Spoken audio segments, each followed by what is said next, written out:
এবং শিক্ষকের কথা বলছিলেন না, জীবনের থেকে বড় শিক্ষক তো আসলে কিছু হতে পারে না। যেমন আপনার থেকে আমি অনেক কিছু দেখি, শিখি। যেমন সেদিন আপনি যখন ঢুকছিলেন মাছরাঙা টেলিভিশনে, আপনি সিকিউরিটি গার্ড কিভাবে ধরে আপনি থ্যাঙ্কস বলছিলেন যে আপনাকে দরজা খুলে দিচ্ছিল। কিংবা আজকে এসে আমাদের মেকআপের কামরুল ভাইকে আপনি হাক করলেন। কিংবা আপনাকে যখন জাহাঙ্গীর চা এনে দিল, আপনি তাকে থ্যাঙ্কস দিলেন। এটিও কিন্তু এক ধরনের শিক্ষকতা, এবং আপনার জীবন থেকে আমরা শিখি। না, এটা তো আমার কাছে মনে হয় খুব এটা খুব মানুষের জায়গা থেকেই তো আসলে মানে উনি উনি মানে সবাই তো আমরা মানুষ, হয়তো আমাদের কাজটা ডিফারেন্ট। ওই মানুষের সাথে মানুষের হৃদয়টা কখন গিয়ে মিলবে আসলে, আত্মাটা কখন গিয়ে সহজ হবে আসলে, কখন ওই সহজ মানুষের চাষটা আমরা করতে পারবো আসলে, যখন আমরা সহজ হব, যখন আমরা আহ, এই ওই যে আমরা যখন করতেছিলাম না, অ্যাক্টর সিকিউরিটির যে একটা মুভমেন্ট করতেছিলাম আমরা, সেই সময় আমাদের একটা ক্লজ ছিল যে কেন সবাই এক খাবার খায় না, কেন, কী অসুবিধে, এই এক খাবার না খাওয়াতে যে কত বড় একটা বিভক্তি তৈরি হয়ে যায়। আপনি এই এত বড় বিভক্তি নিয়ে কিভাবে একটা গোটা সংস্কৃতি বা একটা সিনেমা করতে যাচ্ছেন, ওটা কীভাবে করবেন আপনি? সম্ভব না তো। আমরা আমরা সবসময় বিভক্ত থাকতে পছন্দ করি। সাকিব ভাইয়ের ছবি, ওনার ছবি আসতেছে, একদল সাকিবের ছবি দেখবে আর অন্যরা দেখবে না। আচ্ছা, আপনি দেখেন না, বিভক্তি কেন করবেন?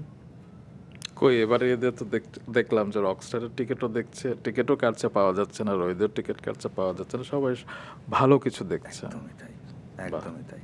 তো এটা আমার কাছে মনে হচ্ছে এটা খুব নৈতিক জায়গা থেকে যেটা মিসিং হচ্ছে আমাদের আসলে। দেখো, আমি অনেক বাচ্চাদের ইদানিং দেখি, আমার যে মেজো শালি যে প্রীত, ও তো স্কুলে পড়ায়, তো প্রায় এরকম গল্প বলে যে স্কুলে মানে স্কুলে এখন বাবা মায়েরাও আসলে অনেক বেশি অর্থোডক্স হয়ে উঠতেছে আসলে।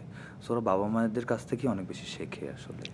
বাচ্চারাও অনেক সময় অনেক কিছু করে যেটা শোভন নয় আসলে। এবং এগুলো আপনি জানেন, এটা এটা কি কষ্টদায়ক ব্যাপার। ও শিক্ষকতা করে, ওকে কিন্তু দাঁড়িয়ে ক্লাস নিতে হয় সবসময়, ওদের কিন্তু বসার সুযোগ নেই। তার মানে আপনি বাচ্চাদেরকে শিখিয়ে দিচ্ছেন যে এই যে যে তোমাকে পড়াচ্ছে তাকে তুমি পয়সা দাও, তাই সে তোমায় পড়ায়। তাহলে এটা বাসার কাজের বুয়ার মতো তাহলে ট্রিটমেন্ট। রেসপেক্টটা আসবে তাহলে রেসপেক্টটা কিভাবে? কীভাবে হবে? কিন্তু সে যদি হতো ওই যে বাদশাহ আলমগীরের মতো, সেটা যদি হতো যে তুমি কেন তোমার গুরুর পায়ে হাত দিয়ে পাটা ধুয়ে দিলে না, সেটা যদি হতো, তাহলে এই দেশের পরিবর্তন হতো। একদম। এই যে চায়ের কাপটা যে যিনি দিলেন তাকে ধন্যবাদ বলাটা যদি আমার প্র্যাকটিসে আসে, এটা তো আমি পাহাড়ের বাচ্চাদের দেখি, একদম। এখানে দেখি না কেন? ওরা সভ্য বেশি আমাদের থেকে অনেক, ওরা পরিষ্কার বেশি আমাদের থেকে, আমরা নোংরা, আমরা যেখানে সেখানে যা তা ফেলে করি। ধরুন একটা উদাহরণ দিই আপনাকে, আমার তো মাঝখানে অনেক সময় হসপিটালে কাটছে, আম্মাকে নিয়ে আপাকে নিয়ে সব কিছু মিলে। তো একটা বাচ্চা চিপস খেয়ে হসপিটালের ফ্লোরে ফেলে দিল, তার সাথে তার বাবা বাবা আছে।